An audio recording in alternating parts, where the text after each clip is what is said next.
Welcome to the One Question podcast from O'Brien Governance Design. I'm Will Francis, and in each episode, I'll be asking Trish O'Brien a different question about corporate governance. Trish is a consultant with 2 decades of senior public and private sector experience.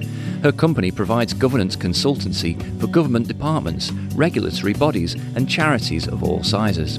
She also conducts research in governance and completed a doctorate in this area. This episode, the question is, as a secretary to a public sector board, how can I prepare myself and my board for an external evaluation under the Code of Practice for the Governance of State Bodies? Hi Trish. Hi Will, how are you doing? I'm very good, thanks. So before we get into the detail of board evaluations, can you say something on what corporate governance is about? It's about accountability, it's about transparency, it's about financial honesty, and it also focuses on ensuring that organisations are sustainable, so they're going to exist into the future. So corporate governance isn't just a checklist of things to do? Well, I mean, you can approach it as a checklist. You could just ensure, I suppose, that everything that's required is in place, like, that you've got a corporate plan, that you've got financial policies and procedures, that you've got your risk management frameworks and your committee terms of reference. And, you can have all of these things without necessarily trying to connect them up. But I think to do that is to treat corporate governance as if it's something running in parallel with the business of the organisation. So to me, effective corporate governance is really about making those connections, joining up information, asking the right questions, and making sure not only that decisions aren't being made, but that the source of those decisions is clear to parties inside and outside the organisation. So in terms of board evaluations, what role are they playing in good corporate governance practice today? Well, we do a lot of work with the public sector in Ireland, and that's our experience. That's where we came from originally. And public sector organisations, they're generally established through legislation. They're overseen by boards that are made up of people external to the organisation. And a public sector board has really significant and growing responsibilities. So they have to make sure that they're working within the legislation that established them, which is one side of their work. And then they also have a lot of corporate governance responsibilities. So they work with the executive of the organisation, the CEO and the staff, and they decide what areas of responsibility they want to delegate to staff and what areas they want to continue to oversee directly. And either way, they remain responsible for the organisation and for its governance. So on the corporate governance side of things, the board's responsibilities have been set out by the Department of Public Expenditure and Reform, and it's in a document called the Code of Practice for the Governance of State Bodies. That was published in 2016 and is more detailed and comprehensive than any of the guidance that would have gone before. So one of the requirements in the code is that a board should conduct an internal evaluation of itself and of its committees every year, and that's to see how well it's working and to check that it's aligned with the Code of Practice, and also that it should be externally evaluated every 3 years. Okay, so can you give us a sense of what's in the Code of Practice? So the code addresses 9 sections, and that includes things like the role of the board, the chairperson, and the board members. And each section has principles, and it has what they call these code provisions. So if I just give you one short example of how the code is structured. There's a section called Role of the Board. And under that, there's a principle that says, principle relates to the division of responsibility. And the principle is that there should be a clear separation between those who are responsible for leading the organisation, which is the board, and those who are managing the organisation. And that's the staff led by the CEO. So purpose is to ensure that there's a separation of duties and that no person has control over both aspects of the organisation. So that's the principle in that particular section of the code. And then the code provides more detail about how to ensure that division of responsibility. And it says that in most cases, the chairperson and the CEO shouldn't be the same person, and their individual responsibilities should be established, set out in writing and agreed by the board. So the code goes through a number of areas of relevance to how boards work and explains how a given area should be treated in a public sector organisation by identifying principles and attaching code provisions to those principles. Is that right? Exactly. And it's against these principles and provisions that a board is evaluating itself against, and it does that on a yearly basis, and against which an external evaluation is required to be conducted every 3 years. So we're looking at those principles and provisions boards look at it themselves on an annual basis. And then the external evaluation is looking at the same thing, but from a different perspective. Okay, so within a public sector organisation, who there is responsible for making sure that the code is actually being implemented? Well, ultimately, it's the board itself. The board's responsible, but they're very reliant on good corporate governance advice and guidance from the organisation itself. And primarily, that's going to come from the secretary to the board. So the code obviously requires that an external evaluation of the board is done, but what are the advantages of that to the public body? Well, we think that one important advantage of an external board evaluation is that it's objective. And that's what you get from the external aspect of it. And, if we put that into clear terms, I suppose, it reviews and reinforces the board's own evaluation. So the board has been doing these self-evaluations every year. When you have somebody coming in and doing an external evaluation, it's really reinforcing and reconfirming or otherwise how the board has been seeing itself. It also, when you're doing an external evaluation, you're looking at their governance systems and documentation, those systems that are supporting the board and its committees. And you're confirming that that's comprehensive. So there's a little bit of a gap analysis going on, which the organisation can benefit from. It also identifies themes arising. So we look for board and committee members' opinions on what's working well and what needs to be enhanced. And we can see themes. And sometimes, again, as an external party, that's easier to do. And then at the end of the process, it results in recommendations for improvements for the board and its committee. So it gives it a plan in terms of the next stage of its development. But while it is an objective exercise, and we think that's really important, one thing we really feel from our experience of doing these external evaluations is that it should be designed collaboratively. And we don't think that in any way impacts on the integrity or the independence of the process or of its outcomes. So one thing, and just to emphasize, I suppose, is that one thing we'd encourage a secretary to a board to do is to talk to the chair about what the organisation would like to learn more about through this external evaluation. Okay, so can you give me an example of what an organisation might want to know more about through an evaluation? All right, so if we take a simple example, the process of external evaluation, it'll ask about whether board and committee members are attending meetings, which is obviously a very important aspect of good corporate governance, is that people are there. And, organizations sometimes find that maybe board and committee members become sort of less consistent in their attendance. They become a little bit infrequent in turning up. And they may want to know why that's happening, what's behind that. So when an external evaluator comes in, they're going to be able to see that trend. They'll look at the board minutes and the committee minutes, and they'll be able to see the fact that people are coming in and out. But, why not raise that with the evaluator at the outset, so that the evaluation can sort of actively try to uncover the problem and propose maybe some useful actions, which would be genuinely helpful to the organisation. Great, thanks. Okay, so let's have some quick Q&A so we can get into some more detail on how these external evaluations are done. Who asks you to do an external evaluation? Is it a government department or the public body themselves? Well, the public body will normally invite consultancy companies like ours to tender to conduct an external evaluation. And often that's organised or at least initiated through the secretary to the board. And how long do these evaluations normally take? Well, it normally actually takes a couple of months, and it's not that you're working with the organisation all of that time, but you need to provide time to review documentation. There's a lot of documents and policies, etc., that we need time to review. You've got to allow board and committee members to respond to things like questionnaires. We need time to talk to board members, and then you have a report to write and agree. So, it can normally take at least 2 months. From beginning to end. Yeah. And do you have to be an expert in what the organisation does to carry one out? Well, because we're former public servants ourselves, the company knows quite a lot about how the public sector operates and the relationship between government departments and agencies. And that's really transferable knowledge, and it helps us hugely when we're working with public sector organisations. So beyond that, we don't need to have an in-depth knowledge of the organization from the outset, although, we really do learn a lot from actually undertaking the evaluation.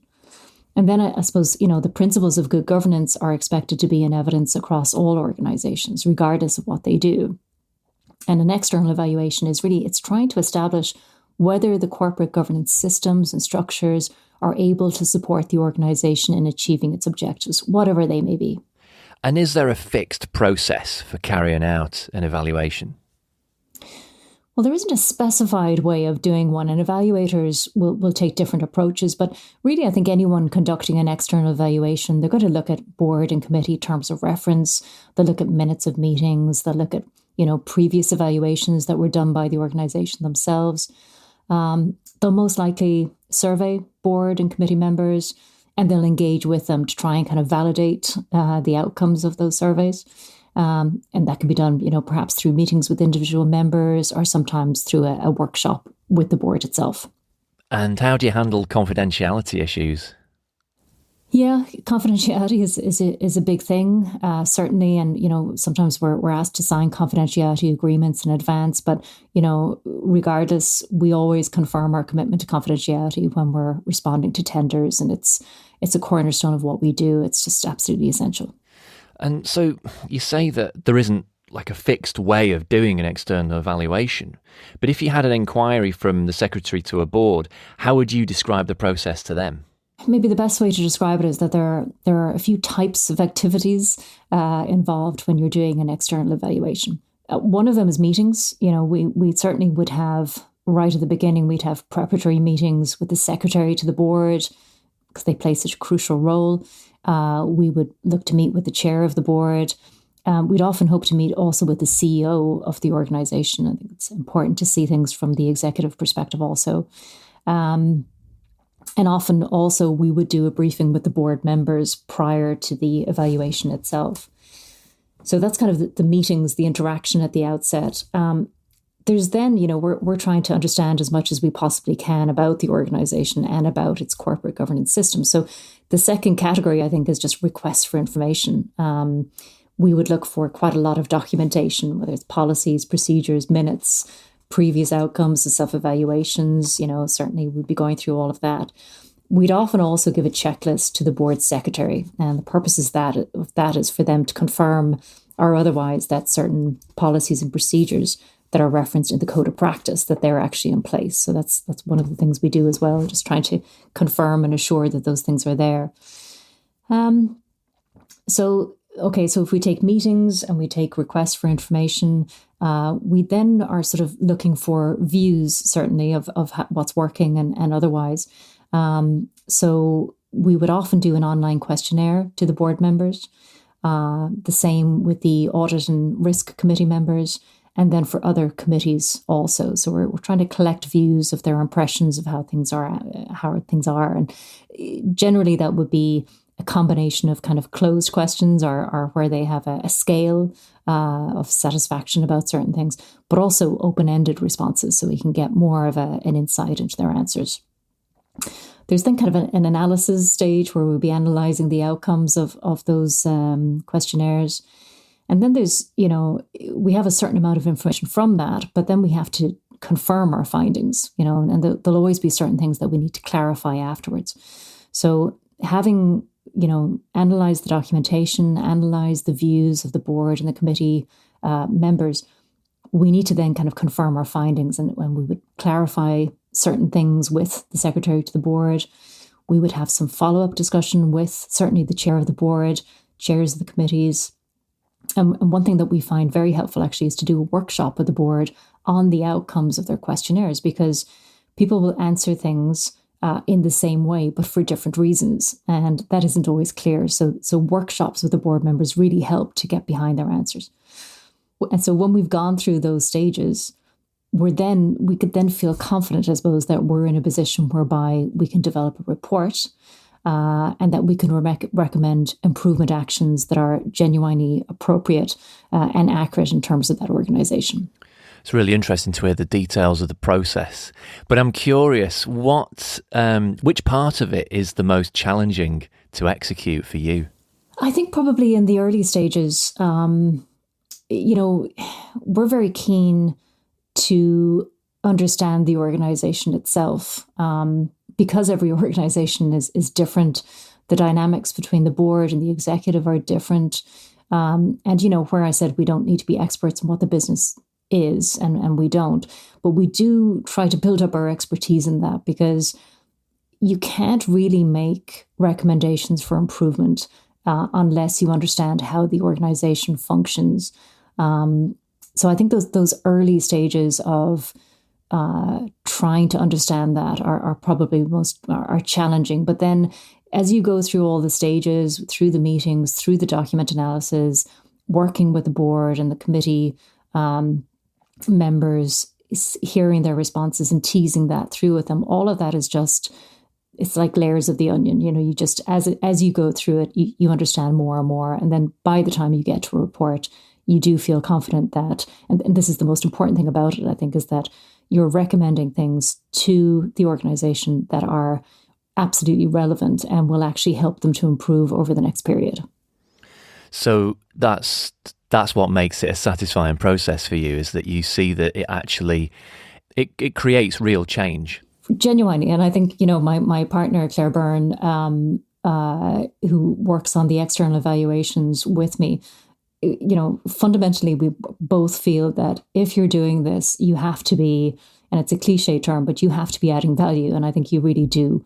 Where do you think you guys add the most value in this process? Well, I think one thing that we can contribute, I suppose, is the experience that we have of working with a number of different organizations. So we're seeing practice in different places, which puts us in quite a privileged position, I think. And when we're then working with an organization, we're able to maybe draw on other examples that might actually work in their context, but which they may not necessarily be aware of. Okay, so you've concluded the report. What happens to it then? Well, the board will review the report. And, obviously it's very important that they, we need to go through a stage where we're happy that they're happy with the report and understand where it's coming from and that they accept and agree with its outcomes. So assuming that all happens, and generally it does because of the kind of collaborative process that we undertake, the board would then develop an improvement action plan.